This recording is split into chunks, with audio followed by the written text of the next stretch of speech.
Welcome, everybody, back to our Roadburn special interview series for 2025.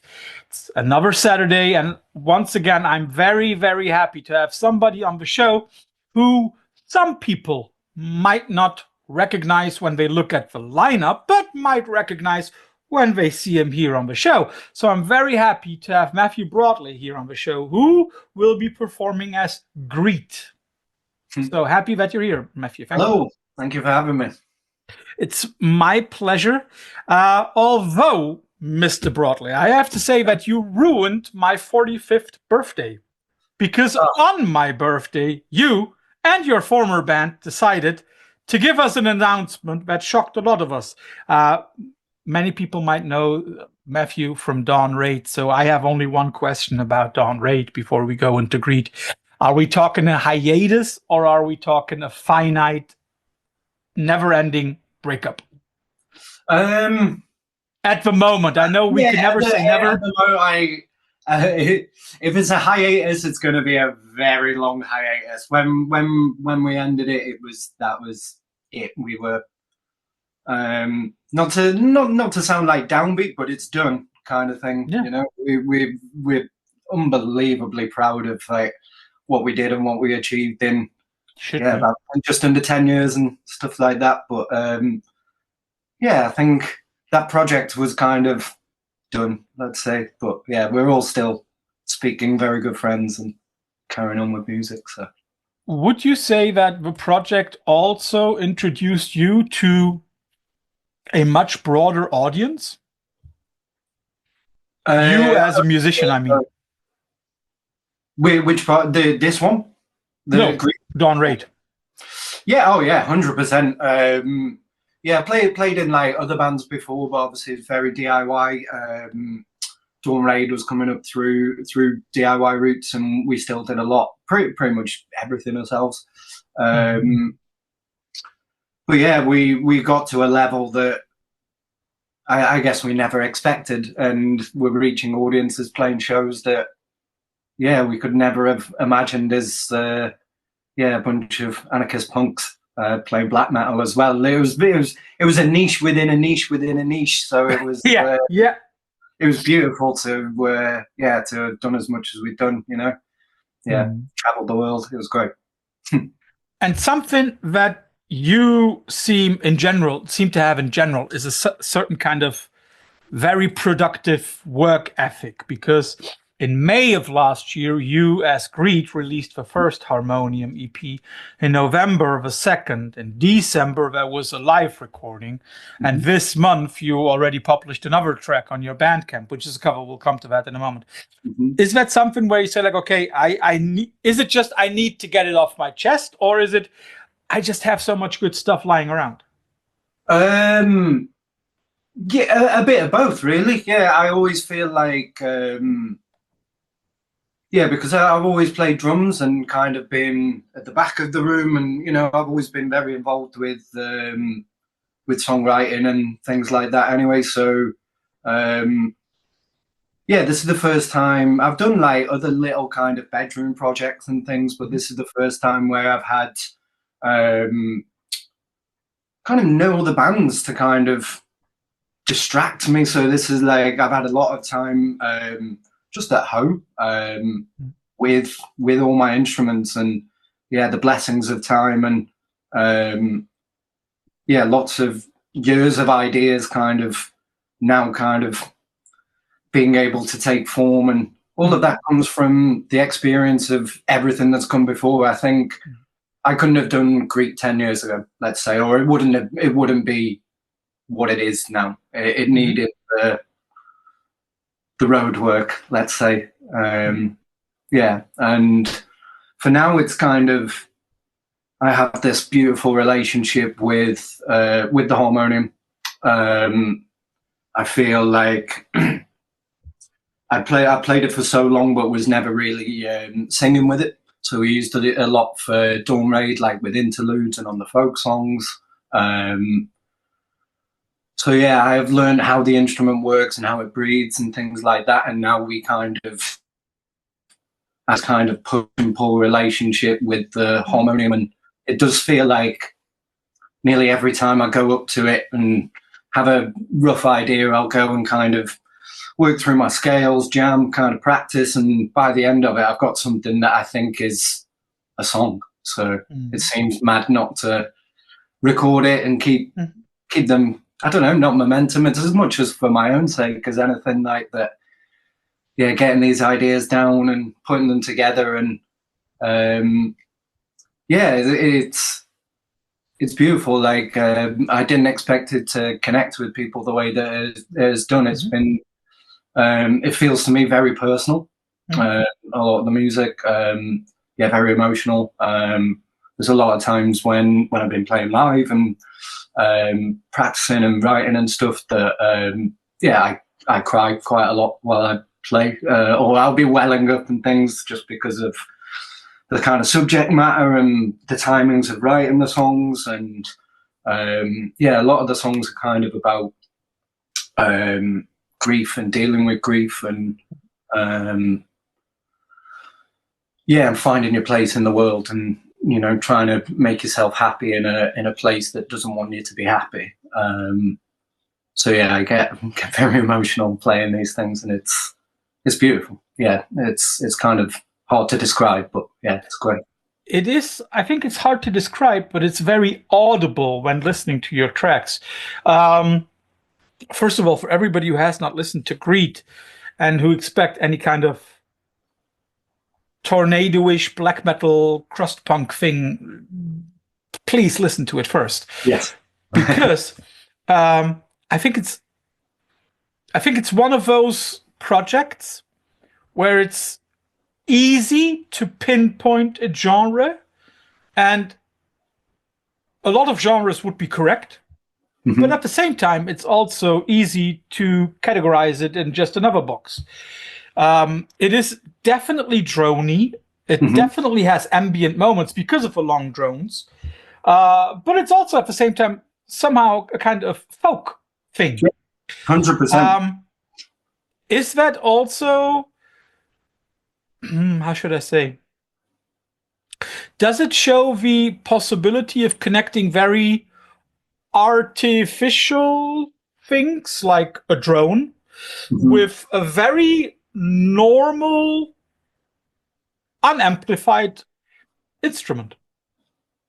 100%, yeah. I'm not the first person to kind of do this style of music, and it has been done before, where using drone, but then using like kind of traditional folk structures over it. But because of, like you say, the nature of the instrument, it kind of brings everything down. Whereas if these songs were kind of written on maybe a guitar, let's say, they'd be different again. I guess it's just like the nature of the harmonium, and I just encourage people to listen, and then you can hear the richness of the harmonium for itself, and it's a hard thing to ignore. And I'm still yet to have played it in a room where people haven't just like stopped what they're doing, because it just sounds so rich and gorgeous. And and there's part of me that I love. Neil Young is one of my like all-time favorite musicians. So there's part of me that's very consciously like, I'll be doing kind of more like a slower song, but then in my mind I'm playing like a jaunty, like, or like a more upbeat, like Neil Young song, but because of the nature of the instrument and the way I sing, this is kind of how this comes together. Very slow and introspective. It is definitely. It is not a music to mosh to. That is clear. But it's very. I would love to see some moshes though, like that. Yeah. Then you would have to speed it up a little bit. But it's a music. It's a very contemplative music in a way, which is very, very cool. And you do it in a style that. It's one of those moments where I say the air that is reverberating because of the instrument is filled through every person, and with every person it's filled with different things. It is. Yeah. Is it? I mean, like, it's contemplative for you, but you are aware that your music evokes different emotions in every person, right? I've become aware of that. I thought it was like some days I'll listen to it, and because I'm, you know, super proud of it, and I listen to it, and to me, like, some of those songs are, even though they're about like sadness and various other things, they sound kind of happy to me, and that's not necessarily how they sound to other people. They're sad, they're emotional, but I've had some unbelievably, like, humbling messages since I've released the things. You know, a lot of people like dealing with loss and grief, and various other like addiction problems, things like that, and also struggling with work and just struggling with life, really. But I've had some unbelievably beautiful messages, like, where people have just said how much it's helped them, and what is music for if not that? Like, it's incredible. Like, if it reaches one person, like, on an emotional level, that's amazing. So yeah, the fact that it's reached a few is even better. Definitely reached a few, and I'm very sure at Roadburn it will reach a few more. You've been speaking about, you know, the moments where you think, okay, this is a joyful song, and then people take it differently. It's very interesting when you spoke about joy. While I was listening to the second EP, to Harmonium 2, the second track is called Grief and Joy. It's very interesting because I had the feeling as if there are two main instruments in the song. There is an acoustic guitar and there is the harmonium. And is it just my emotional idea, or are you really giving each of those two emotions an instrument to display it? Because the acoustic guitar sounded very joyful to me, very light. Yeah, exactly. Like, that was so that song I wrote on the day I found out that a friend of mine died. And it was basically like me writing through the emotions I felt at that time, from the moment of finding out about his death and the realization that I couldn't speak to him anymore, and then the memories of all these beautiful times and fun times that we had as teenagers growing up together. So yeah, that is what that song is to me. And yeah, the joy part, kind of, it needs to be there. You need to remember. It's like anything; you just got to remember the good times with everything. I'm constantly, my first thought with most times is a sad or a negative thought, and and I think it is the same with a lot of people, and it takes a little bit of working through to be like, okay, and then, oh yeah, there was good, there are things to remember, to be happy about, and to be proud of, to be all those kinds of things. So that is very much an instrumental version of my feelings in a very short space of time. Would you then, I mean, like, we are all humans and we all think about death, I'm very sure. And I think all of us have already had an idea for their funeral. Would you then agree to the Irish idea of, let's get pissed drunk at a funeral? I think death should be celebrated 100%, not as in like, or like the life that has been lived should be celebrated, not like, and I think there's room for all those emotions with death. And,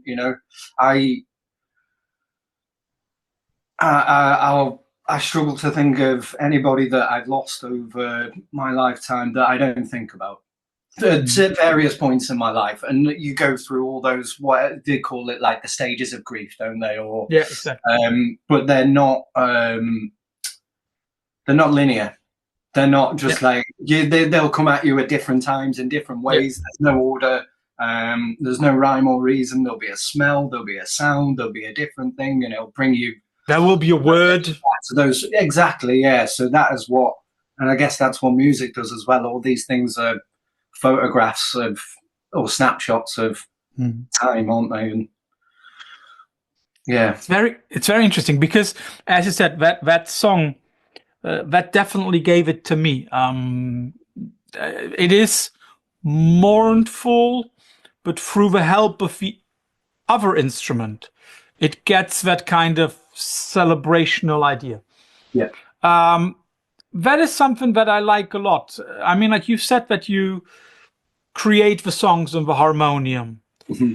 When do you notice, okay, it needs a flute, it needs a guitar? When do you notice that in the writing process? At different times, really. Like sometimes it can be that I've started on a guitar, or I've got like a melody, and I'll try it on one instrument. It's like, okay, that's not it. Try it on a different instrument. It's all kind of bits of experimentation, and sometimes it's especially like writing stuff with the harmonium. It's very loud, so I need to record a reasonable quality demo to then be able to listen to it at a normal level and be objective with it, and then I can be like, oh. Or like, I listen to him because there's so many harmonics that come off the harmonium. Yeah, it's in the name, and then I can hear different melodies kind of flying off. So I'll lean into those different melodies, or take them to a different place, or harmonize with them, or ignore them completely. It's all there's no set path. It's they all have a start point, but how they get to the end is different every time. Yes, yeah. So is it also possible that you start with the lyrics for a song?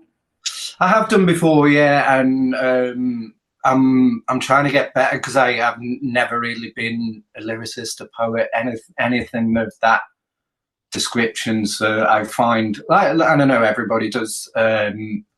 I find writing lyrics very difficult.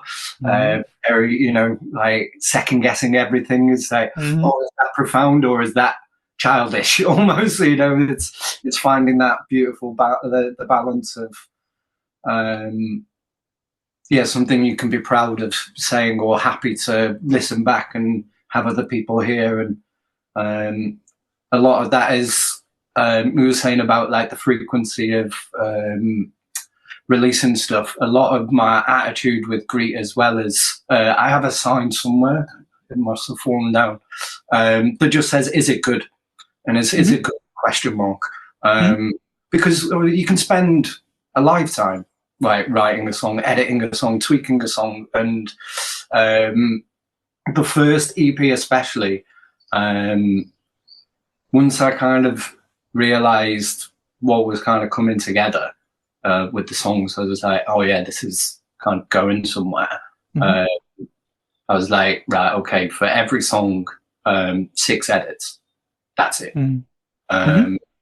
So, and it wasn't necessarily strict, but it just gave me like a deadline almost, like, so I'm not, endlessly tweaking. And also like I'm happy to say that on both EPs, there's mistakes, or there's bits where the vocals aren't perfect, the whole moment, or like there's little scuffs and things. And yeah, just trying to remember that is just, that again is a snapshot of how it was played that point in time, how it is at the time. And there's like, I love listening to well-produced records, but also I love listening to ones that aren't.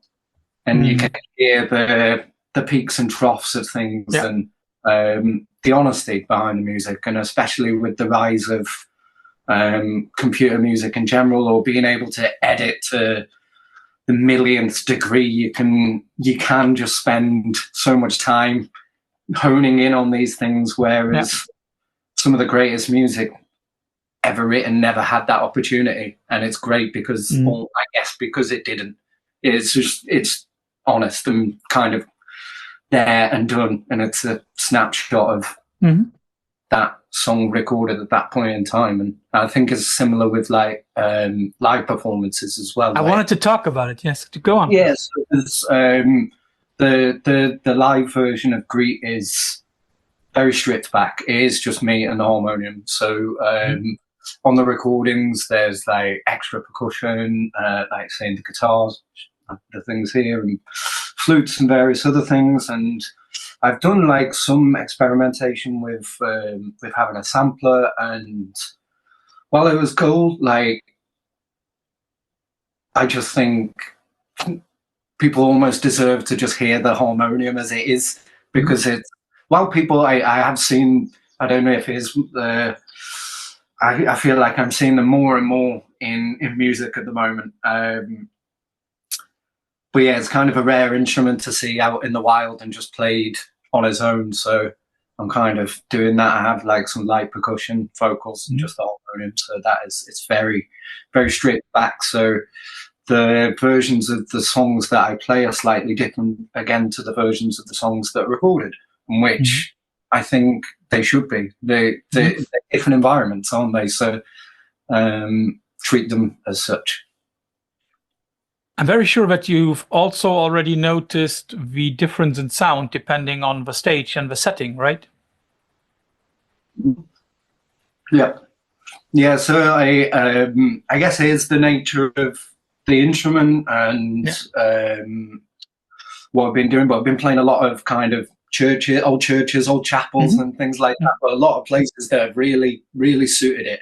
And then you play like a more like traditional punk venue, and yeah, a bit more work needs to go into those things. And so so I've had to work out like EQ things just for certain rooms, so I can be like, hey, sound guy, this is, boost this frequency, it'll sound amazing. This is all very much like kind of learning as I go as well, and you know, chatting with people who've shared the live experience, and just you know, taking honest feedback. That's important in this case, right? It's going to be constantly evolving, I hope. And that's another thing. Like I'm very close to completing an album at the moment. So yeah, I have no plans for release at the moment, but I think it'll be finished in the next couple of months. But realistically, I think if I want to do those songs justice, I'm going to need other people. So that's another evolution of Greet that is to come as well, which I'm very excited for, and I think it can blossom into very different ways. So definitely, yeah, lots of exciting things. Is it also the wish for another band? Maybe a little bit. A little bit, yeah. I really like doing things on my own because, like you're saying, like about the work rate things, and it is kind of the anarchist philosophy is kind of, you can't wait for other people to do things for you. That's true. Kind of it has been my philosophy for life. Like there ain't nothing to it but to do it.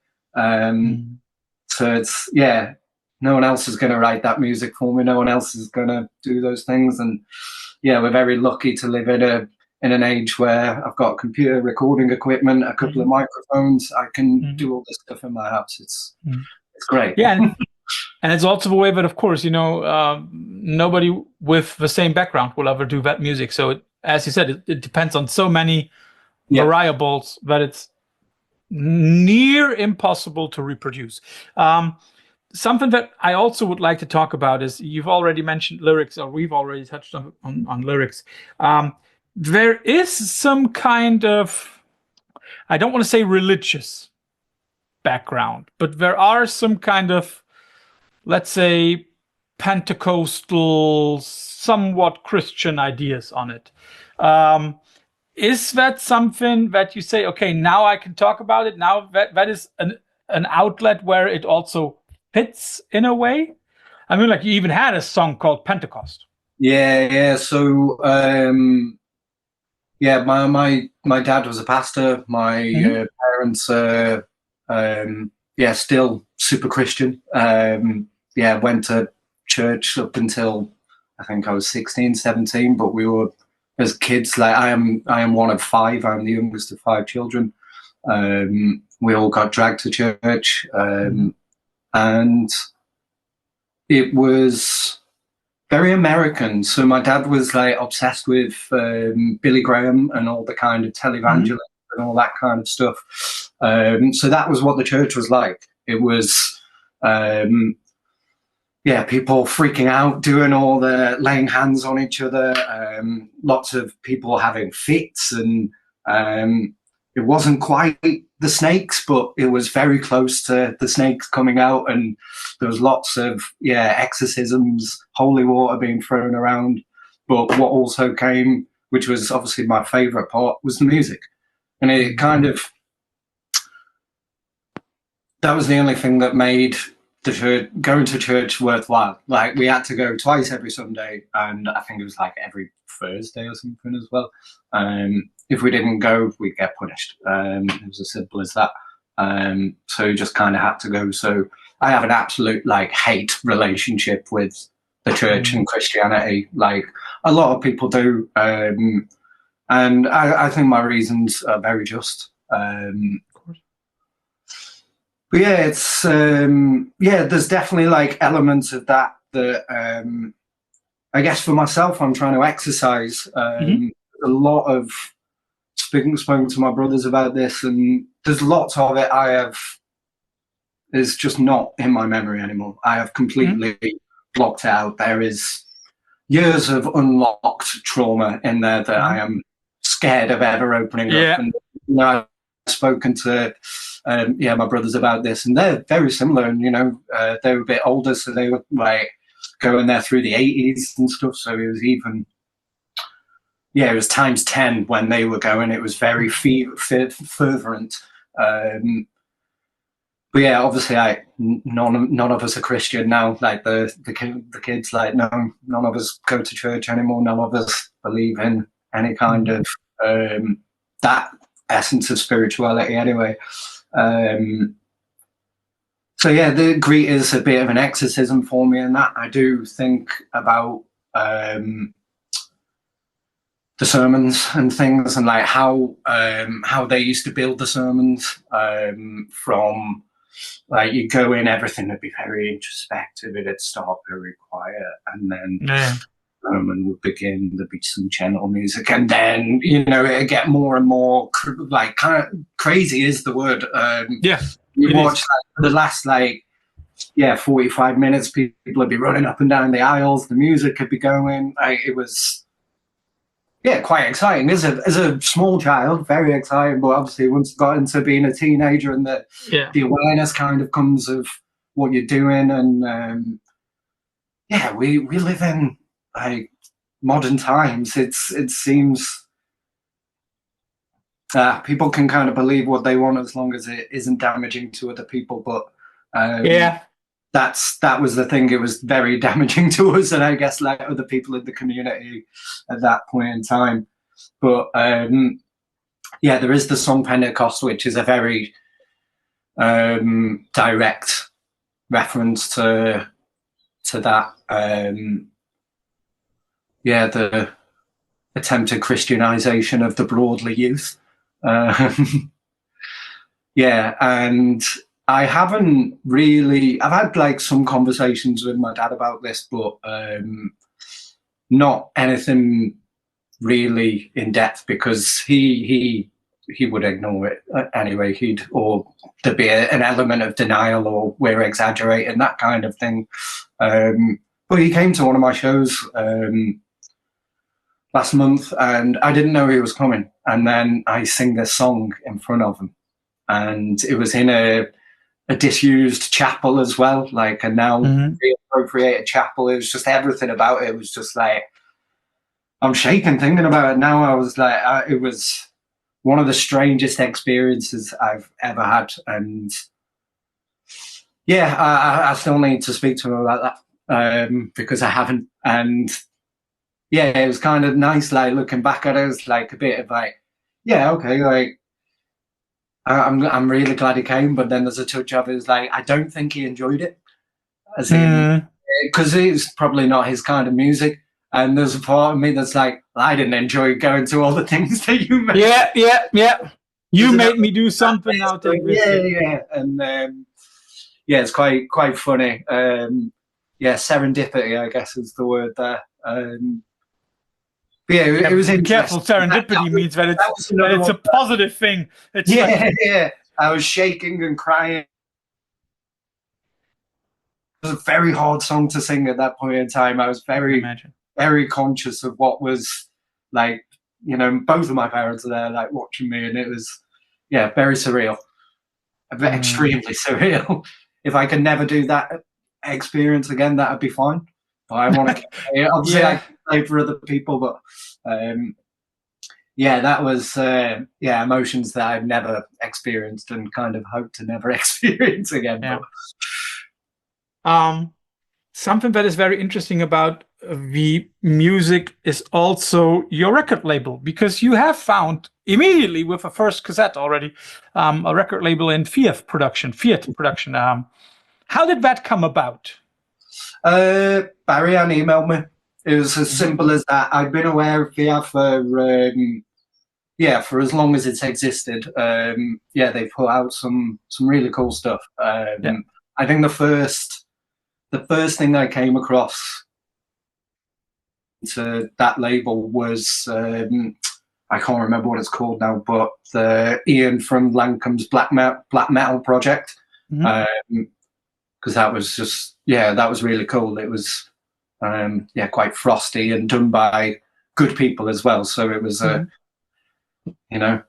as clean as black metal can kind of be. So it was a nice. That's right. And obviously, like an explicitly anti-fascist, vegan, ticks all the boxes for me. So and yes, like genuinely like a brilliant person and puts in unbelievable amounts of work, and I think it's just luck and timing, really. I can't remember what his name is, but do you know the band Tumultuous Ruin? Yeah. So that's like a one-man black metal project, anti-fascist project. But they'd heard Greet and was like to Barry Ann, check out Greet, and then the emails came, and then there was a bit of like back and forth, and I was like, absolutely, please release my tape for that bit. I also think it fits perfectly. Definitely does. Yeah. So, Matthew, first of all, thanks for all the insight, but nobody ever leaves a Veil of Sound interview without having to go through my infamous quickfire round at the end. So you will always get two alternatives and have to choose. Oh, no. Okay. Let's start off with something easy. I'm very sure that you know Amen Ra. And I also guess that you know some of the side projects. I'm not sure whether you've heard the following two, but Syndrome versus Colin's own project, CHVE. Oh, the CHVE. I really like that. Yeah. I chose it because they're both creating a similar mood. Yes, yeah. Heilung versus Vadruna. Vadruna, please. Seaman shanties or sailors shanties versus Sons drones. The second one, Sons drones, please. I do love a shanty, but drone is the bee's knees. Which project by Kristin Hayter do you like more, Lingua Ignota or the Reverend Kristin Hayter? I've got to be honest, I haven't listened to the Reverend Kristin Hayter stuff yet, so I can't answer that one honestly. It'd have to be Lingua Ignota. Of course, I also wanted to use your project's name for a little play on words. Is greet? Do you rather greet the past or do you rather greet the future? I didn't give you the present because I know. Yeah, so my answer would be none. Okay. Yeah. So your choice would be the present, right? I guess so. Yeah. But even that say I wrote like a little thing the other day that was it was like too scared to look into the past, afraid of the future, and unsure of the present. And that is kind of how I feel all the time. I guess like how a lot of people feel. Yeah, say, or I'm so worried about the past or so scared of the future. Yeah. You're not in the present either. So none, whichever one gets my brain to switch off. You've spoken about your love for Neil Young. So I thought, okay, I'll give you Neil Young himself or Crosby, Stills, Nash and Young. Neil Young himself. Okay. But I love Crosby, Stills, Nash and Young, but there's only one record, so I'd rather have the you'd rather have more. I'd rather have the full Neil Young back catalogue, please. Even the bad 80s stuff. If you had to choose between Neil Young and Bruce Springsteen, would you still choose Neil Young? Oh yeah, 100% Neil Young. Yeah. Not for I love the boss, but like Neil has a special place in my heart. And now, as you are from Northern England, I'm technically from the Midlands, but I live in the North now. But which one is the United, Leeds or Manchester? Oh, Leeds. Yes. Oh, Leeds, aren't we? So, sorry, Matthew, thanks for all your time. For everybody, Matthew is playing on the final day of Roadburn, so I know you will be tired. I know you will be already exhausted. Your feet will be aching. Your back will be hurting. This is your chance, not only maybe to sit down for a moment, but also to get some kind of input that will soothe your jangled nerves. Everybody, listen to Greet, Harmonium 1 and 2. And Matthew, thanks for all your time. Thank you so much, Thorsten. It's been great. See you in Tilburg. See you in Tilburg. Wait, I forgot something. Wait, I forgot one question that I want to ask everybody. Which gig or gigs are you excited to be watching yourself at Roadburn? Cinderella. Cinderella is my #1 favorite thing that I really want to see, and I am really lucky that she is playing the same stage I'm playing and headlining that stage that day. So yeah, that is perfect for me. But yeah, Steve Until as well. Yeah. Steve Until is luckily, I think everybody can see him because I think he's playing 4 shows, right? Yeah, exactly. Yeah. But yeah, Cinderella's someone I've wanted to see for quite a while, and I'm very excited. So Matthew, enjoy the rest of your day. Thank you very much. And you.